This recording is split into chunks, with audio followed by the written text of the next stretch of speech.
প্ৰথম প্ৰশ্ন, দাদা চাহেব ফাল্কে বঁটা লাভ কৰা অসমীয়া ব্যক্তিজন। ইয়াৰ অপশ্যন হ'ব ক ডক্টৰ ভূপেন হাজৰিকা, খ পাৰ্বতী প্ৰসাদ বৰুৱা, গ ডক্টৰ বাণীকান্ত কাকতি আৰু ঘ জ্যোতিপ্ৰসাদ আগৰৱালা। ইয়াৰ সঠিক উত্তৰ হ'ব ক ডক্টৰ ভূপেন হাজৰিকা। দ্বিতীয় প্ৰশ্ন, অসমৰ প্ৰথম ভ্ৰাম্যমাণ থিয়েটাৰ হৈছে ক কোহিনুৰ থিয়েটাৰ, খ আবাহন থিয়েটাৰ, গ সুৰাদেৱী থিয়েটাৰ, ঘ নটৰাজ থিয়েটাৰ।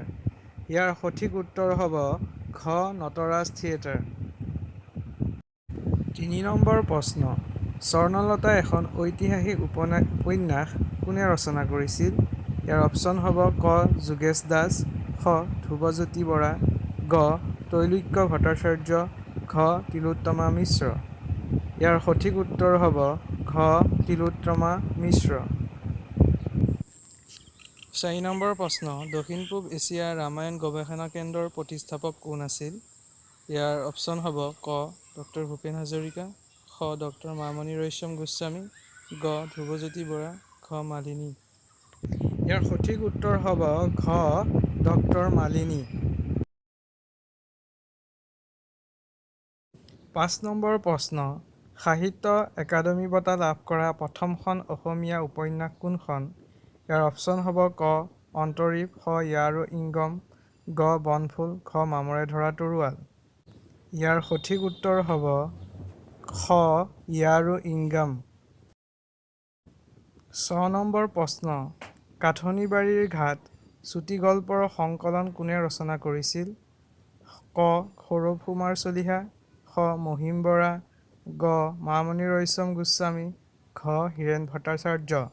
ইয়াৰ সঠিক উত্তৰ হ'ব খ মহিম বৰা। ৭ নম্বৰ প্ৰশ্ন, প্ৰথমখন অসমীয়া শিশু আলোচনী কি আছিল? ইয়াৰ অপশ্যন হ'ব ক ল'ৰাবন্ধু, খ মৰমৰ দেউতা, গ ভাইটি, ঘ সফুৰা। ইয়াৰ সঠিক উত্তৰ হ'ব ক ল'ৰাবন্ধু। ৮ নম্বৰ প্ৰশ্ন, অসমত প্ৰথম অভিধানখন সংকলিত কাৰ দ্বাৰা কৰা হৈছিল? ইয়াৰ অপশ্যন হ'ব ক নাথন ব্ৰাউন, খ হেমচন্দ্ৰ বৰুৱা, গ মাইল ব্ৰনছন, ঘ আনন্দৰাম ঢেকিয়াল ফুকন। ইয়াৰ সঠিক উত্তৰ হ'ব ক নাথন ব্ৰাউন।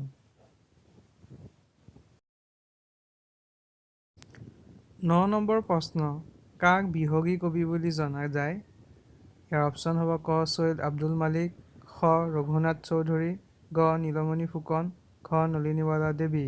ইয়াৰ সঠিক উত্তৰ হ'ব ৰঘুনাথ চৌধুৰী। ১০ নম্বৰ প্ৰশ্ন, কবিতা সংকলন অলকানন্দা কোনে লিখিছিল? ক নীলমণি ফুকন, খ নলিনীবালা দেৱী, গ হেম বৰুৱা, ঘ ৰাম গোহাঁই। ইয়াৰ সঠিক উত্তৰ হ'ব খ নলিনীবালা দেৱী। ১১ নম্বৰ প্ৰশ্ন, কাৰেঙৰ লিগিৰী কাৰ দ্বাৰা লিখা এখন নাটক? ক ফণী শৰ্মা, খ জ্যোতিপ্ৰসাদ আগৰৱালা, গ পাৰ্বতী প্ৰসাদ বৰুৱা, ঘ বিষ্ণুপ্ৰসাদ ৰাভা। ইয়াৰ সঠিক উত্তৰ হ'ব খ জ্যোতিপ্ৰসাদ আগৰৱালা। ১২ নম্বৰ প্ৰশ্ন, ৰাজ্যিক সংগীত ও মোৰ আপোনা দেশ প্ৰথমে কোনখন আলোচনীত প্ৰকাশ হৈছিল? ক বাঁহী আলোচনী, খ অৰুণোদয়, গ জোনাকী, ঘ সুৰভি। ইয়াৰ সঠিক উত্তৰ হ'ব ক বাঁহী আলোচনীত। ১৩ নম্বৰ প্ৰশ্ন, ৰামায়ণৰ প্ৰথম অসমীয়া অনুবাদক কোন আছিল?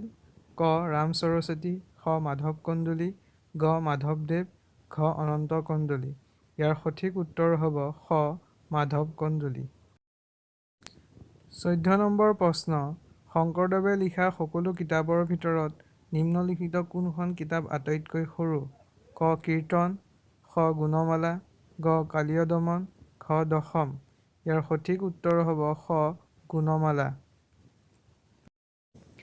১৫ নম্বৰ প্ৰশ্ন, ১৯২৪ চনত আনুষ্ঠানিক পঞ্জীয়নৰ আগতে অসম সাহিত্য সভাৰ মূল নাম কি আছিল?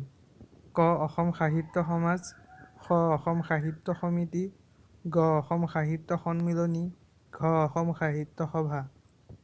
ইয়াৰ সঠিক উত্তৰ হ'ব গ অসম সাহিত্য সন্মিলনী।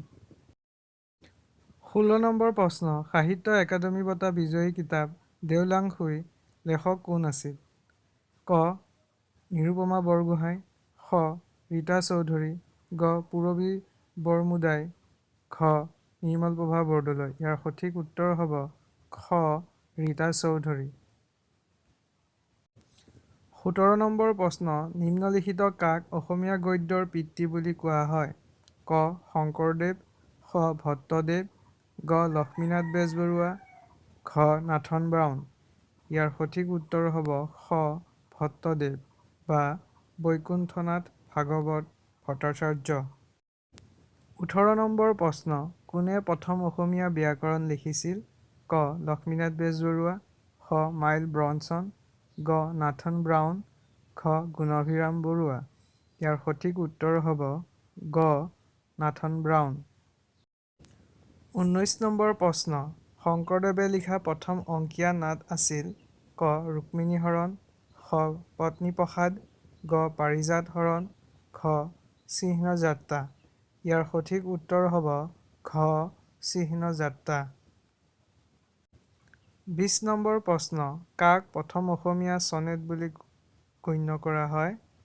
ক. প্ৰিয়তমাৰ চিঠি, খ. বনকুঁৱৰী, গ. জ্ঞান মালিনী, ঘ. চকুলো। ইয়াৰ সঠিক উত্তৰ হ'ব ক. প্ৰিয়তমাৰ চিঠি।